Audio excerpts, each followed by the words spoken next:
सोमवार के उपाय। हमारा दुख मिट ही नहीं रहा, कुछ मत करो, एक काम करो, बेलपत्र को लेकर जाना तो बीच वाले पत्ते पर शहद लगाना। क्या लगाना? शहद। और ये दोनों पत्ते पर घी लगाना। क्या लगाना? घी। और ऐसा कैसे? बीच वाले पत्ते पर शहद और आसपास के दोनों पत्ते पर घी लगाना। लगाकर शंकर जी पे जल चढ़ाकर अपने मन की कामना कर कर शंकर भगवान का जो शिवलिंग रहता है उस शिवलिंग के सामने उसको ऐसे चिपका कर और आ जाना।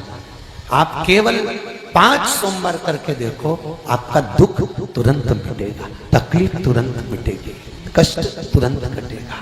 पृथ्वी का मृत्यु लोक का देव है महादेव। एक लोटा जल, एक जल का पात्र लीजिए, उस जल के पात्र को लेकर उसमें थोड़ा सा लाल चंदन डालकर बेलपत्री के वृक्ष के नीचे और देवाधिदेव महादेव को चढ़ाना प्रारंभ कर दीजिए। शिव को चढ़ाना थोड़ा सा जल। उसके बाद में 1 लोटा जल स्वच्छ फिर शिव जी को चढ़ाओ। प्रयास करो बेलपत्री मिले, बेलपत्री पर लाल चंदन तीनों पत्तियों पर लगाकर लाल चंदन बेलपत्री के वृक्ष के नीचे समर्पित कर कर उसी बेलपत्री के वृक्ष के नीचे का बेलपत्र वापिस लेकर श्री शिवाय नमस्तुभ्यं बोलकर आपकी कामना कहकर भगवान शिव पर अघोरेश्वर महादेव का नाम लेकर आप चढ़ाना प्रारंभ करिए। बाबा आपका कार्य 3 महीने के अंदर पूर्ण कर देगा, सफलता। शिव जी का एक नाम है अघोर। शिवलिंग में 5 जगह ऐसी होती है जहां पर अगर चंदन का लेपन कर दिया जाता है तो विपदा, बांधा, तकलीफें, कष्ट दूर होता चलेगा। 5 स्थान बता, उसको समझिए। शिवलिंग को अपन मान लो, इसको जलाधारी मानो जहां से जल बहता, ठीक है। ये गोल भाग जलाधारी जिस पर शिवपिंडी रखिए, यहीं पर अपन गणेश जी कार्तिकेय का स्थान, बीच में अशोक सुंदरी का स्थान मानो। अब इसको समझिएगा। 5 स्थान बताए। पहला स्थान भगवान शंकर के पूरे शिवलिंग का मध्य भाग। ये पूरा जो शिवलिंग है शिव जी का, उस शिवलिंग का मध्य भाग प्रथम। द्वितीय है जहां पर गंगा का अविरल धारा निरंतर बह रही है। द्वितीय स्थान गंगा की धारा का मूल बिंदु शिखा। पहला, दूसरा, तृतीय स्थान उसी के सामने जो जलाधारी का पटका दिख रहा हो, दिखता है जलाधारी का सामने का हिस्सा, भीतर का हिस्सा नहीं, जिस पे रखा है वो हिस्सा नहीं, सामने जो दिख रहा है। 1, 2 और तृतीय स्थान मां अंबा जगदम्बा के कंठ भाग पर चंदन का लेप। महाराज 3 स्थान ये बताए। चौथा स्थान जहां से जल नीचे गिर रहा है, जल गिरने का जो स्थान छोटा सा एक भाग रहता है, जितनी जगह रहती है उसके मध्य भाग, चतुर्थ स्थान। और 5वें नंबर का जो भाग बताया गया वो अशोक सुंदरी का स्थान। ये 5 स्थान ऐसे हैं जहां चंदन का थोड़ी सी बिंदी भी अगर हम लगा देते हैं तो कैसी भी विषम परिस्थिति हो वो टल जाती है और बाबा की कृपा होना। कितना सुंदर कहा है महाराज। मान लो कोई काम है आपका और आपका वो काम नहीं हो रहा, आपने पूरा प्रयास कर लिया, बहुत मेहनत कर ली और वो काम यदि आपका नहीं हो रहा तो एक नियम बनाओ। 5 सोमवार, 5 बेलपत्र, 5 चावल का दाना, 5 कनेर का पुष्प पीला,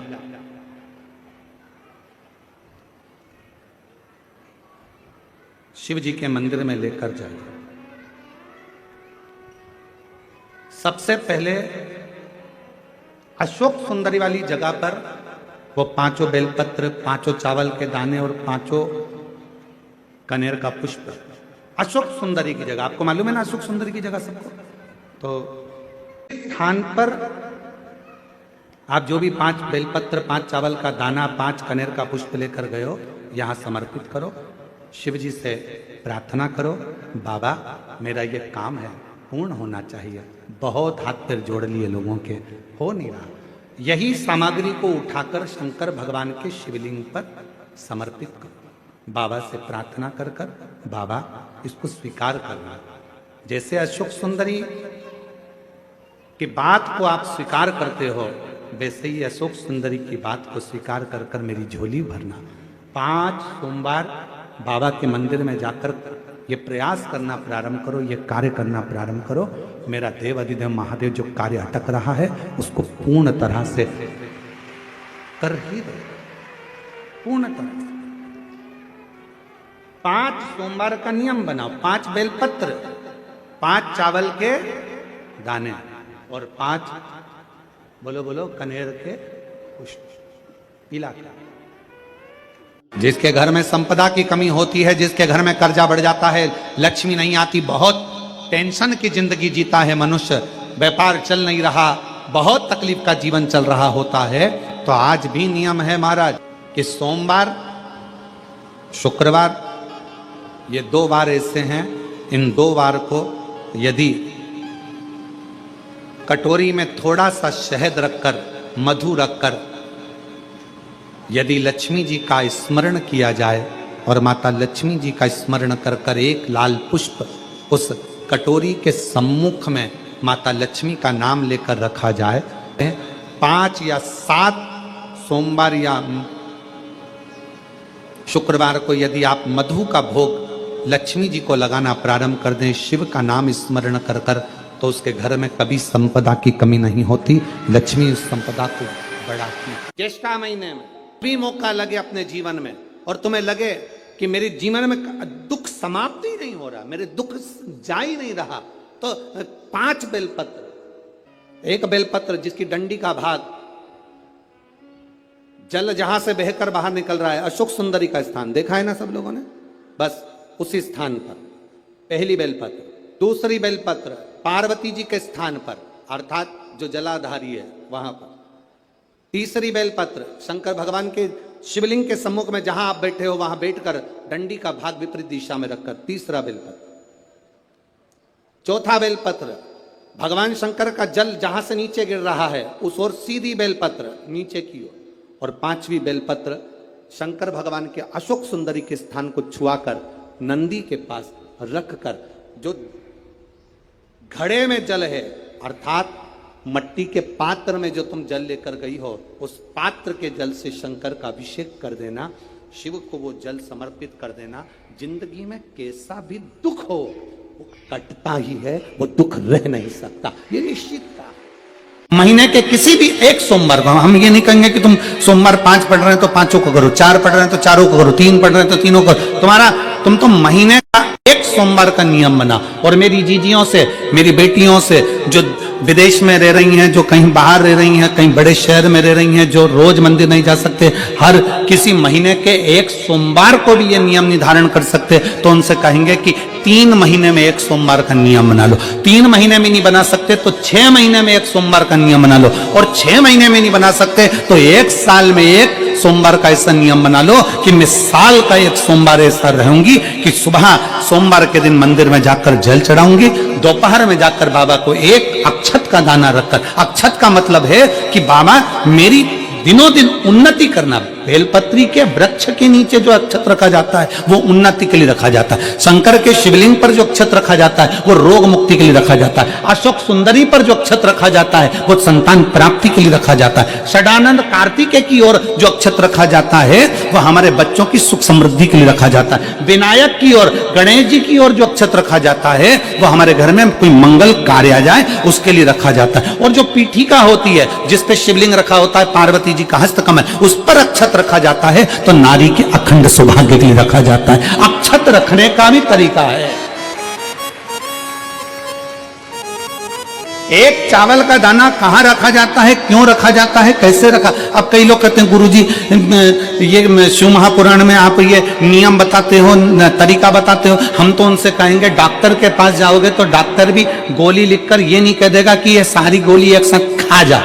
डॉक्टर भी कहेगा ये गोली सुबह खाना है, ये गोली शाम को खाना है, ये गोली दोपहर में खाना, ये गोली भूखे रहकर खाना। बोलो सही है कि गलत है। ये रात्रि को खाना खाने के बाद खा लेना, ये खाना खाने के पहले, ये नाश्ते के पहले। और सुनो ये दवाई, ये वाली पीछे वाली जो दवाई लो ना इसको दूध से लेना, ये वाली जो दवाई लो ना इसको पानी से लेना। और सुनो ये डब्बी है इसको पानी में मिलाकर फिर पीना। दवाई लेने का भी तरीका है, उसी तरह शिव महापुराण में एक एक अक्षत का भी तरीका है और एक एक बेलपत्री का भी तरीका है।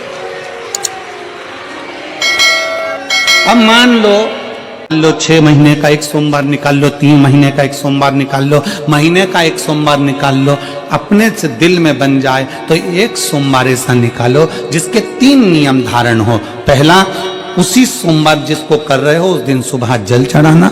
दूसरे, दोपहर के समय पर जाकर बेलपत्री के वृक्ष के नीचे एक चावल का दाना रखना और परिक्रमा बेलपत्र की जितनी तुमसे बन जाए, जितनी तुम्हारे शरीर की कैपेसिटी हो, जितना तुम्हारा शरीर चलते बन जाए।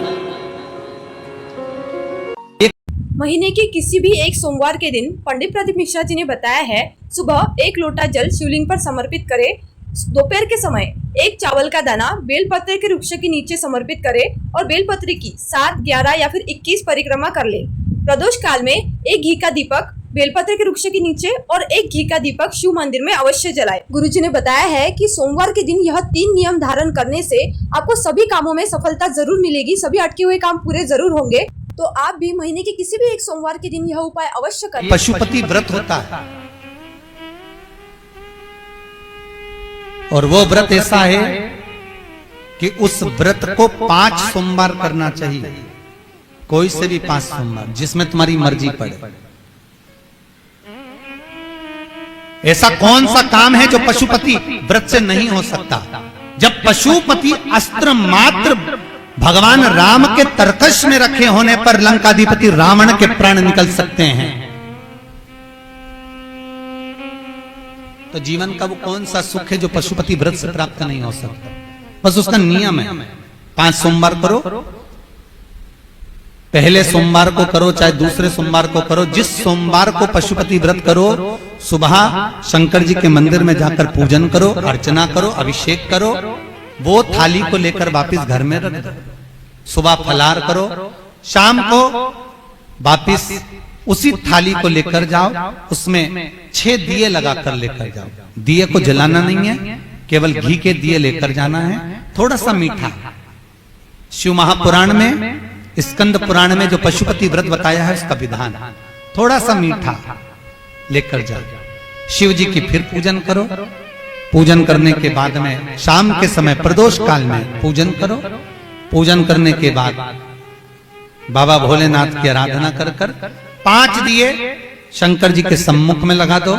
जो मीठा लेकर गए हो उसके 3 हिस्से कर दो, 2 हिस्से मंदिर में चढ़ा दो, 1 हिस्सा और 1 दिया थाली में रखकर पूजन करने के बाद वापिस लेकर आ जाओ। घर के दरवाजे की देहली पर राइट हैंड में सीधे हाथ पर जो दिया लेकर आए हो उस दिए को जला दो और अंदर जाकर जो प्रसाद लेकर आए हो 1 हिस्सा उसको पाकर फिर भोजन प्रसाद ग्रहण कर लो।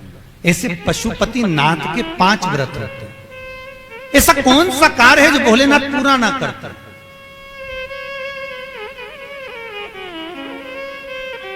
कौन सा कार्य? श्री राम जी महाराज अगर सेतु पर चढ़ाई करने जा रहे हैं लंका पर, तो भगवान शिव की आराधना कर कर जा रहे हैं। भगवान कृष्ण ने भी भगवान शंकर की आराधना करी, भगवान शिव की आराधना।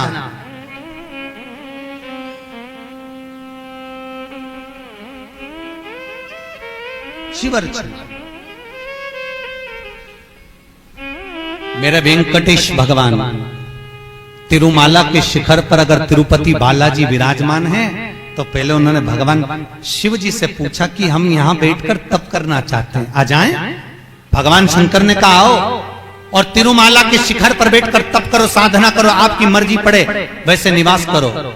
मेरे हरि, मेरे तिरुपति नाथ, मेरे बालाजी, मेरे वेंकटेश भगवान कहते हैं, मेरे नारायण कहते हैं, भोलेनाथ हम यहां तप करेंगे और दुनिया के लोग आएंगे तो क्या होगा? शंकर भगवान ने कहा चिंता मत करो, आप तिरुमाला के शिखर पर बैठकर तप करना, मैं कपिलेश्वर महादेव के रूप में बैठकर तुम्हारी रक्षा करूंगा।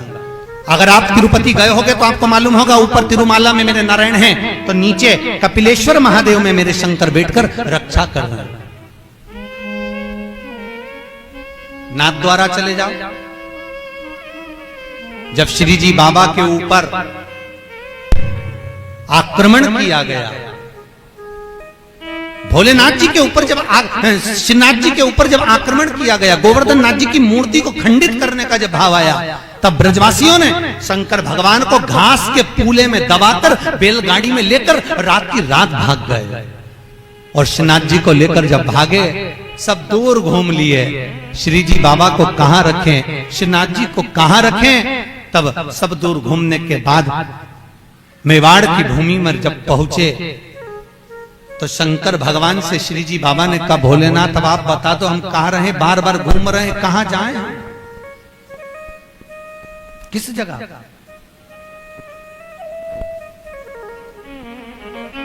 हम कहां जाएं, हम किस जगह पर जाएं? आप बताओ। भगवान शिव कहते हैं, ठाकुर